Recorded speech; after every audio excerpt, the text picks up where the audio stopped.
Gue lihat SNPMB atau Seleksi Nasional Penerimaan Mahasiswa Baru yang terdiri dari 2 jalur, yaitu jalur SNBP dan SNBT, itu udah dibuka 8 Januari yang lalu sampai kira-kira 8 Februari 2024 kalau nggak salah. Nah, mungkin dari lo udah ada yang punya jurusan favorit dan bahkan udah menyelesaikan administrasi pendaftaran SNPMB. Tapi buat lo yang masih bingung, belum nemu jurusan yang lo inginkan, hari ini gue pengen sharing pengalaman gue mendapatkan jurusan favorit gue, yaitu teknik fisika. Nah, disclaimer, gue masuk kuliah angkatan 2015. Artinya kalau buat lo yang mau masuk kuliah tahun ini 2024, maka gap kita itu lumayan jauh. Jadi mungkin beberapa pengalaman gue itu mungkin sudah tidak relevan dengan generasi kalian atau dengan di masa kalian lah. Tapi semoga the main point yang akan gue sampaikan itu lo bisa ambil. Intinya bisa diambil hikmahnya lah. Pertama yang paling gue tekenin saat itu ketika gue milih jurusan adalah jangan ambil jurusan karena prospek pekerjaan di masa depan.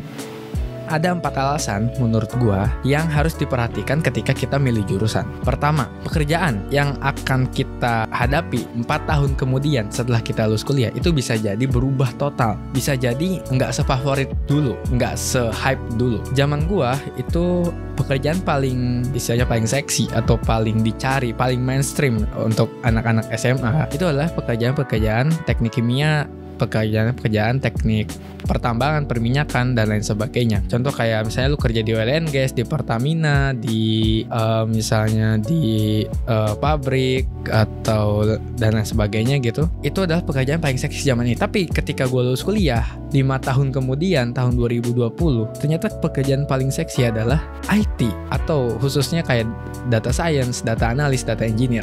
Jadi berubah total, kayak shifting gitu. Jadi banyak orang yang akhirnya berubah haluan kerja dari yang tadinya apa jadi ke science data atau data analis atau data engineer. Jadi pekerjaan itu bisa berubah sebegitu jauhnya gitu. Walaupun pekerjaan yang hype tadi itu nggak hilang, masih ada gitu. Kedua adalah lo akan berkuliah selama 4 tahun kurang lebih. Nah, bayangin kalau misalnya lo dapet jurusan yang gak sesuai minat lo atau yang ya terpaksa lo ambil pahit-pahitnya. Selama 4 tahun lo akan merasakan sesuatu yang tidak enak misalnya. Misalnya lo akan merasakan demotivasi terus. Kemudian akan merasakan tugas yang keteteran karena lo gak nyaman, gak enjoy menjalani kuliahnya dan akhirnya tugasnya keteteran. Yang paling bahaya ya lu gak happy menjalankan perkuliahan selama 4 tahun yang pada akhirnya akan membuat lu memiliki kesan bahwa kuliah itu atau belajar itu atau mengenyam pendidikan itu gak enak, itu serem, itu menyiksa diri yang pada akhirnya mungkin lu akan membenci, kayak lu bukan membenci ya, mungkin lu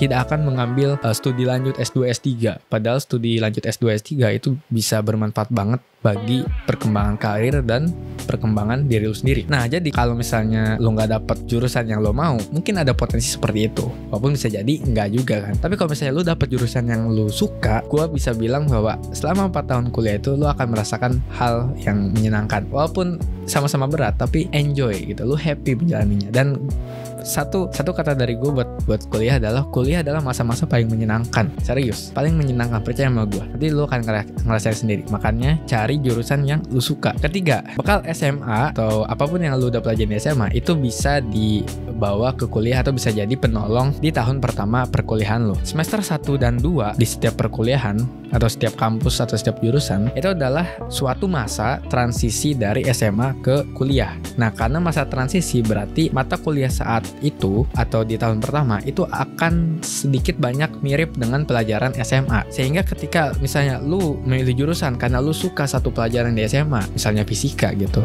kemudian lu masuk kuliah di jurusan yang ada fisikanya, lu bisa survive karena simply lu tinggal melanjutkan apa yang lu suka di SMA, pelajaran yang lu suka di SMA ke fase kuliah. Contoh, kalau gue misalnya gue suka fisika dan matematika, gue milih teknik fisika sebagai jurusan favorit gue. Kemudian di tahun pertama dan kedua, semua mata kuliah berkaitan sama fisika dan matematika itu bisa gue kerjain dengan aman, lancar, dan tentram. Jadi semester 1 dan 2 itu bisa tertolong oleh apa yang udah kita pelajari di SMA. Terakhir, alasan kenapa harus jurusan favorit, kenapa lu harus menemukan jurusan favorit regardless pekerjaan di masa depannya apa, karena itu bisa menjadi bahan bakar motivasi untuk lu mengejar SNBT. Gue tekanin lagi, mengejar SNBT. Kenapa? Karena SNBP itu udah ya nggak ada harapan lah, itu bonus lah, itu kayak untung-untungan gitu. Gue terlalu tidak bisa dikendalikan atau tidak bisa diperbesar peluang chance-nya SNBP itu, karena ya udah rapor gue segitu-gitu aja gitu. Kalau SNBT kita masih bisa memperbesar peluangnya,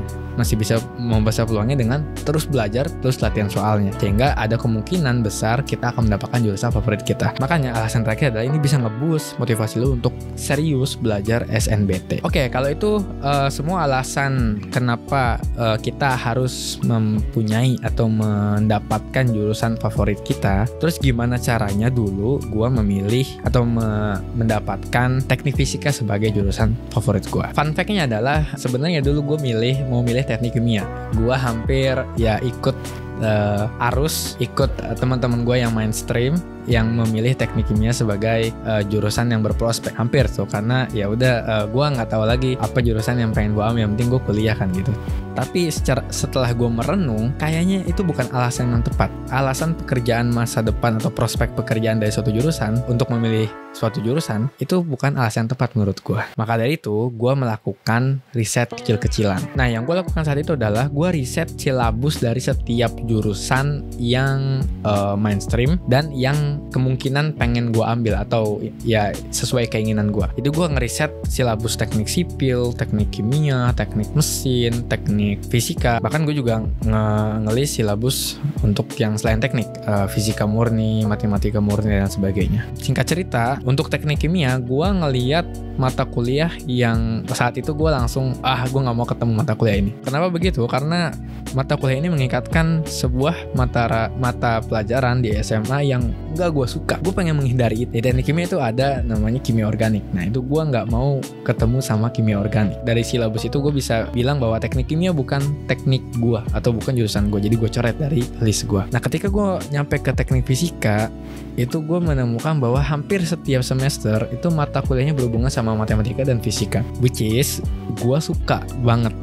Karena yes, gue 4 tahun akan belajar menceburkan diri ke dalam ranah fisika dan matematika. Gue seneng banget kayak gitu. Pada saat itu juga gue langsung berpikir bahwa teknik fisika ini adalah jurusan impian gue, jurusan gue banget lah gitu. Jadi di riset itu tuh gue coba meng-highlight mata kuliah yang gue senengin. Misalnya kayak mekanika, terus kayak termodinamika, elektromagnetika, optika. Terus untuk matematikanya gue lihat kalkulus, persamaan diferensial, dan aljabar dan lain sebagainya. Itu mata kuliah yang kalau gue ketemu ini gue seru nih. Gue suka tantangan matematika dan fisika. Sejak saat itu gue pilih teknik fisika sebagai jurusan gue, dan sejak saat itu gue semakin semangat untuk belajar SNBT. Dulu namanya SBMPTN. Pokoknya intinya seleksi masuk berbasis tes. Itu gue serius dan akhirnya gue tembus. Dengan ditemukannya jurusan favorit gue kuliah selama 5 tahun itu terasa cepet banget. Soalnya selama di kuliah gue merasa ya happy, enjoy, seneng. Walaupun emang tugasnya berat-berat atau mungkin mata kuliahnya ada yang bener-beneran berat, gue gak bisa dengan kapasitas otak gue yang ya tidak sejenius itu, tidak sepintar itu. Gue mungkin emang agak struggle, tapi struggle-nya dibarengi dengan sisi enjoyment, sisi yang menikmati proses perkuliahan, menikmati orang-orang sekitarnya, menikmati dosennya, menikmati kampusnya, menikmati jurusannya. Karena itu emang jurusan yang gue pilih berdasarkan hati nurani, keinginan gue, bukan temen, bukan orang tua, bukan juga guru. Jadi itu murni dari gue, dari hasil riset kecil-kecilan yang hanya melihat silabus dari jurusannya. Jadi gue milih teknik fisika itu murni pilihan gue, dan gue nggak melihat prospek pekerjaan sama sekali saat itu. Entah gue terlalu naif atau gimana, tapi gue nggak ngeliat saat itu gue nggak ngeliat sama sekali prospek pekerjaan dari teknik fisika. Bahkan sekarang pun kalau lu tanya teknik fisika prospek kerjanya apa, banyak teman-teman gue atau banyak mahasiswa teknik fisika yang sebenarnya bingung mau jawab apa, karena emang teknik fisika itu general engineering gitu. Jadi emang dia umum, nggak spesifik kayak teknik mesin, teknik kimia dan lain sebagainya. Tapi ya itulah